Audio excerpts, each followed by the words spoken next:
Salut les geeks, c'est Nawak, bienvenue dans cette toute nouvelle vidéo unboxing. Donc je vous avais dit dans la dernière vidéo qu'il y avait des trucs sympas qui arrivaient. Donc là, nouveau colis. Donc aujourd'hui, je vais vous présenter la review d'un diorama La Planète des Singes version 2001. Diorama réalisé par NECA. Donc là, on est vraiment sur quelque chose de vintage, entre guillemets. Donc c'est parti, on y va, go!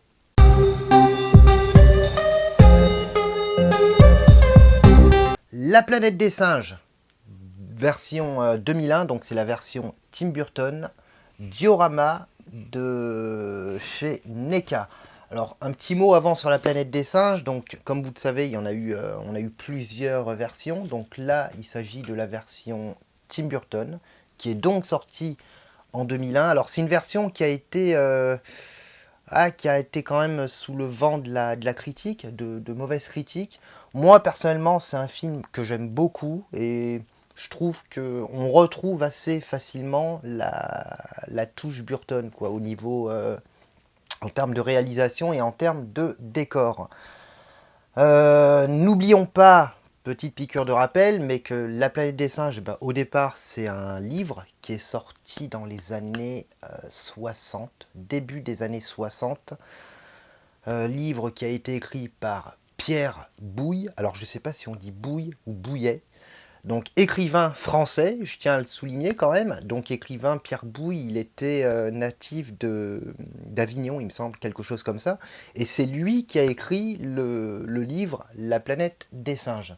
Donc, c'est quand même, enfin, en termes de science-fiction, c'est quand même La Planète des Singes. C'est un livre quand même qui est désormais assez culte. Au niveau des films, bien évidemment, je vous recommande, si vous ne l'avez pas vu, la version Tim Burton, mais bien évidemment, je vous recommande la version, le film d'origine avec Charlton Heston, La Planète des Singes de 1968, 68 ou 69, je sais plus, 68 je crois, avec sa fin, alors je vous spoile pas, mais une fin qui est restée culte, même encore maintenant, et éventuellement, je peux vous recommander le deuxième, qui est sorti peu de temps après, en 70 ou 71, je ne sais plus, Le Secret de la Planète des Singes, qui est un bon film, alors évidemment moins, un peu en dessous par rapport au premier, mais avec un final quand même assez, qui reste, ouais, un final assez marquant. Voilà, je vous en dis pas plus. Bon, de toute façon, c'est des films que vous pouvez trouver facilement sur Google, donc n'hésitez pas, faites-vous plaisir. Alors, on passe à la boîte. Eh ben, c'est une grosse boîte, hein. Là, on n'est pas sur de la figurine NECA standard. Et pourtant, alors vous allez voir, c'est une grosse boîte, mais c'est quand même... ouais, en termes de taille, c'est sympa. Donc, le visuel de la boîte. Ici, on a le visuel du diorama. Donc, je vous montre ce qu'il y a à l'intérieur. Alors, il est neuf. Enfin, je l'ai acheté d'occasion, mais il était neuf. Il n'avait jamais été déballé. Et là, on a, comme souvent, tout ce qui est sachet. Et on a un coffrage en polystyrène à l'intérieur. Voilà, je ne vais pas l'enlever, je vous le montre. Voilà. Coffrage en polystyrène et également le petit détail qui m'a fait sourire, le tube de colle qui date, alors c'est un coffret, c'est une pièce qui date de 2001, donc qui est pas toute récente, et le tube de colle qui était fourni avec, mais évidemment la colle a complètement séché.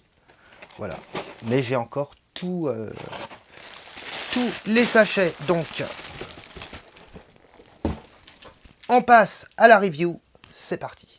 Ça y est, diorama La Planète des Singes. Alors je sais pas si vous voyez, parce que c'est quand même petit, donc je vais vous mettre la deuxième, je vais vous mettre en double écran, comme ça vous verrez de plus près ce que ça donne. Alors c'est un diorama full résine. J'ai été étonné de savoir ça, parce que pour moi je m'étais arrêté à NECA figurine en PVC plastique. Voilà, et j'ignorais que NECA avait fait ce diorama en full résine, quoi. Full résine. Alors je crois, mais à préciser, il me semble que les personnages par contre sont en plastique. Mais par contre, le diorama est entièrement en résine. Tout le reste, tout le socle. C'est relativement lourd. Bon, toute proportion gardée, hein, bien évidemment. Et qu'est-ce qu'on a sur le dessous? C'est parce que c'est pas... Alors, NECA 2001, et on a un numéro. Alors, il me semble pas que ce soit un diorama numéroté. Non, je pense pas qu'il était numéroté. Mais c'est quand même une jolie pièce. Et qui reprend une des scènes du film. Alors, je sais plus exactement, parce que ça fait quand même pas mal de temps que j'ai vu le film maintenant. Mais c'est quand ils s'évadent et qu'ils sont en dehors de la zone qui est sous contrôle des singes. Ils s'en vont et ils tombent sur cette espèce de totem. Voilà, je sais pas si on peut dire ça comme ça. C'est pas vraiment, j'allais dire épouvantail, mais je sais plus exactement. Ça fait quand même pas mal de temps que j'ai pas revu le film. Alors ça tombe un peu, je vous expliquerai pourquoi en fait. Alors en fait, je l'ai monté déjà. Toutes les figurines, c'est-à-dire en fait, on n'a pas de système de pegs comme on peut retrouver sur certains dioramas. En fait, vous avez le socle, vous avez les 4 figurines qui sont emballées dans leurs sachets respectifs, et vous avez les emplacements des pieds au niveau de la base, et vous devez les poser. Et c'est pour ça qu'il y avait un tube de colle qui était fourni, c'était pour permettre aux figurines d'être maintenues. Alors la colle a séché, alors j'aurais pu, mais j'ai pas voulu, j'ai surtout pas voulu mettre de glu, parce que même une pointe de glu, après, si je veux enlever les figurines, c'est une catastrophe. Donc j'ai mis une pointe, mais vraiment une pointe de néoprène, et j'ai renforcé avec de la pâte à fixe. Mais là, je me rends compte que ça tient, enfin pour celle-là, tout du moins, ça tient pas trop. Il faudra que je renforce. C'est un diorama qui comporte 4, 5, 6 pièces. Donc il est livré en 6 pièces séparées. Vous les assemblez. Et puis voilà. Et alors, qu'est-ce qu'on peut dire d'autre? Alors, faut pas être soucieux du détail. On n'est pas sur un truc Sideshow, Iron Studio ou quoi que ce soit. On est sur du NECA qui date de 2001. Donc au niveau des détails, attendez, je regarde un peu. Ouais, au niveau des... Si Taylor encore, au niveau du visage, ça va. Le singe, donc j'ai oublié le nom, ça va. L'autre singe qui s'appelle Harry, je crois. Il me semble que c'est Harry, je sais plus, j'ai un doute. Vous me direz dans les commentaires. Voilà, Taylor ça va, les autres ça va. Bon, après la fille, ici, ça reste perfectible. Ça y est, j'ai quand même consulté j'ai quand même regardé j'ai vérifié sur Wiki pour avoir le nom. C'est bon. Alors le Mark Wahlberg, il interprétait pas Taylor, c'était l'astronaute Davidson. Voilà, j'avais oublié. La fille ici, c'est Daena, je crois. Le singe, c'est Krul. Et elle, c'est bien ce que je vous disais tout à l'heure, c'est Harry, qui est interprété par Helena Bonham Carter. Donc, en tout cas, c'est ce que je vous disais, hein, une très jolie pièce. Après, faut pas être soucieux du détail, surtout au niveau des visages. Quoique, si, Harry, ça va, Krul, ça va. Davidson, ça va à peu près. C'est surtout Diana, ouais, elle a un air un peu bête, mais bon, ça va. Après, au niveau des proportions, ben franchement, ça va. C'est pas, non, c'est bien, ça va, c'est correct. Au niveau du sculpte, ça va. C'est plutôt détaillé.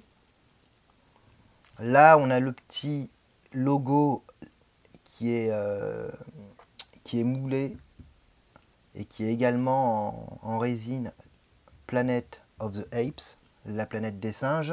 Et cette partie-là, qui normalement est amovible, bah, elle aussi, je l'ai renforcée avec une pointe de colle et un peu de pâte à fixe. Donc franchement, ça va. Ça va, ça va. Alors qu'est-ce qu'on peut dire au niveau de la planète des singes par rapport à NECA? C'est une licence qui n'a pas eu énormément de succès. Alors il y a NECA, et après je ne sais pas s'il y a d'autres fabricants qui se sont intéressés à la licence. Mais NECA, ils ont développé plusieurs gammes de figurines, dioramas et tout. mais ça n'a pas eu énormément de succès. Le film avait plutôt bien marché, il me semble, mais en termes de tout ce qui est produits dérivés, ça n'a pas fait un carton. C'est une pièce qui est rare, entre guillemets, parce que c'est ce que me disait un gars sur un groupe. Il y en a eu quand même pas mal d'exemplaires de tirés, hein. C'est pas quelque chose de limité. C'est une pièce qu'on trouve, je vais pas dire rarement, c'est pas une pièce qu'on trouve souvent, mais je vais dire qu'on la trouve occasionnellement. Alors moi, en fin de vidéo, je vous dirai combien je l'ai payé, parce que j'ai fait une très bonne affaire, mais globalement, j'ai regardé la cote, le plus haut, je l'ai trouvé à 200 euros, c'est quand même cher pour, ouais, c'est quand même assez cher pour ce que c'est. Et au plus bas, je l'avais trouvé une centaine d'euros, je crois, quelque chose comme ça, entre 100 et 120, ce qui est déjà un peu plus raisonnable. Mais franchement, je suis très agréablement surpris parce que j'ignorais que NECA avait développé des produits comme ça en résine. Voilà. Et on est quand même sur quelque chose qui date de 2001, donc c'est quand même... voilà, à peu d'années près, ça a pratiquement 25 ans. Donc là, on est quand même sur quelque chose d'assez assez vintage. Au niveau du prix, eh ben, je l'ai payé très exactement 24 euros. Voilà. Je ne vous raconte pas d'histoire. Il était à 24 euros. Du coup, avec les frais de port, j'en ai eu pour moins de 30 euros. J'en ai eu exactement pour 29 euros. Et j'avais discuté avec le vendeur. Le vendeur m'a dit c'était en boîte. Il m'a dit je ne l'ai jamais sorti. Et je vous confirme que quand je l'ai déballé, ben en fait les pièces étaient toujours sous cellophane et tout. La colle qui permet de maintenir les figurines, bon bah elle a séché évidemment après autant d'années. Donc voilà, 25, ouais 25, 24 ou 25 euros, voilà. J'en ai vu un autre qui était à 35 euros par contre. Alors lui il y avait la boîte en polystyrène, voilà le coffrage. Par contre, il n'y avait pas le surcarton. Voilà, le vendeur n'avait pas de surcarton et c'était 35 euros. Donc finalement, je me suis rabattu sur la version moins chère, mais complète. Et c'est ce que je vous dis au niveau des prix. J'ai regardé, alors au plus haut, c'est ce que je vous disais, j'ai vu à 200 à peu près. Et au plus bas, je l'avais vu à 100, 120 ou 150, je ne sais plus exactement. Mais après, c'est pas quelque chose qui est très courant. Alors, c'est ce que je vous disais, on peut la trouver, mais on la trouve occasionnellement. Voilà. Mais ça, non, non, franchement, c'est une très belle pièce. C'est une très belle pièce et je me demande pourquoi ça a pas, pourquoi ça a bidé tout ce qui est produits dérivés, figurines et tout autour de cette licence. Parce que franchement, le film de 2001, bon d'accord, c'est pas un chef-d'œuvre, mais ça se laisse regarder, c'est un bon film. Alors vous, ci-dessous dans les commentaires, dites-moi ce que vous en pensez. Est-ce que vous possédez des articles, des jouets, des figurines, des dioramas en rapport avec la planète des singes? Alors quand je dis la planète des singes, je parle de la licence en général, hein, que ce soit... dites-moi si vous possédez la version 2001 ou la version d'origine 68. Voilà, je serais curieux de savoir ce que vous possédez. Dites-moi ce que vous en pensez. Est-ce que vous saviez, vous, que NECA avait développé des pièces en résine? Moi, comme je vous dis, c'est une première pour moi. C'est la première fois que je vois ça. Voilà. Est-ce que vous trouvez ça... Bah, donnez-moi votre avis, hein. N'hésitez pas, on est là pour en discuter. Dites-moi ce que vous en pensez. Voilà, bon, en termes de rapport qualité-prix, bon, je pense pas qu'on peut mieux faire. À 24 balles, c'est que dalle. Voilà, je veux dire, 24 balles, pour 24 balles, vous n'avez même pas une figurine NECA. Là, pour 24 euros, on se tape un diorama complet de chez complet avec la boîte. Donc, bah, n'hésitez pas ci-dessous à me laisser un commentaire. Je le répète, je le répète, je le répète, mais n'hésitez pas à vous abonner. Ça reste le meilleur moyen de me soutenir, ça fait super plaisir. Ça augmente petit à petit, voilà, mais bon, comme on dit, petit à petit, l'oiseau fait son nid. Bientôt les 600, voilà. Pour ce qui est du concours, parce qu'on m'a relancé par MP, alors je sais, je vous le dis honnêtement, j'ai oublié le concours. Là en plus c'était les vacances, donc j'étais un peu occupé. Je me suis pas occupé du concours, je vous le dis franchement, je vais peut-être garder ça pour le stade pour le cap des 600, ouais, pour les 600 éventuellement. 600 abonnés, éventuellement à partir de 600, peut-être que je lancerai un petit concours, mais un truc, vous inquiétez pas, hein, ça sera un truc vraiment simple au possible. Voilà, donc moi je vous retrouve ci-dessous dans les commentaires pour échanger. Je vous retrouve prochainement pour une nouvelle vidéo. Et puis d'ici là, portez-vous bien. Ciao.